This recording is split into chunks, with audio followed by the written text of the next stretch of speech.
شروع اللہ کے بابرکت نام سے جو بڑا مہربان نہایت رحم کرنے والا ہے۔ بنی اسرائیل میں ایک نوجوان تھا، وہ بہت گنہگار اور نافرمان تھا۔ لوگوں نے اسے شہر سے نکال دیا، وہ ویرانے میں جا کر رہنے لگا۔ وہاں وہ بیمار ہو گیا، اسے کوئی پوچھنے نہ آیا۔ مرنے کا وقت آ گیا تو آسمان کو دیکھ کر کہنے لگا، یا اللہ، مجھے عذاب دے کر تیرا ملک زیادہ نہیں ہوگا اور مجھے معاف کر کے تیرا ملک تھوڑا نہیں ہوگا۔ یا اللہ، تو دیکھ رہا ہے، نہ میرا کوئی رشتہ دار میرے پاس ہے اور نہ میرا کوئی دوست، سب نے مجھے ٹھکرا دیا ہے۔ میں ہوں اس قابل کہ ٹھکرایا جاؤں، اور تو میری امید کو پورا فرما دے اور مجھے محروم نہ فرما اور مجھے معاف کر دے۔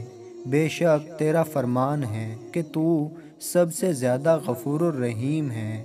یہ کہہ کر اس کی جان نکل گئی۔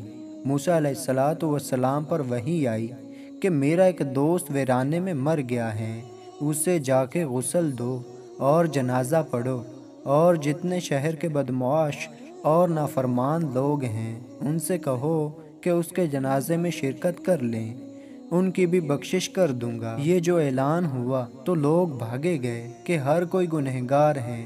آگے جا کر دیکھا تو وہیں شرابی، جواری، زانی شخص نظر آیا۔ لوگوں نے کہا، اے موسیٰ، آپ کیا کہہ رہے ہیں؟ یہ شخص تو ایسا تھا۔ موسیٰ علیہ السلام نے کہا، یا اللہ، تیرے بندے تو یہ کہہ رہے ہیں، آپ وہ کہہ رہے ہیں۔ اللہ تعالیٰ نے فرمایا، وہ بھی سچے ہیں، میں بھی سچا ہوں۔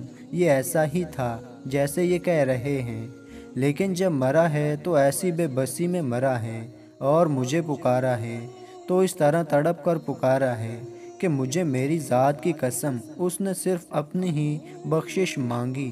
کم ظرف نکلا، سارے جہاں کی بخشش مانگتا تو میں سب کو معاف کر دیتا۔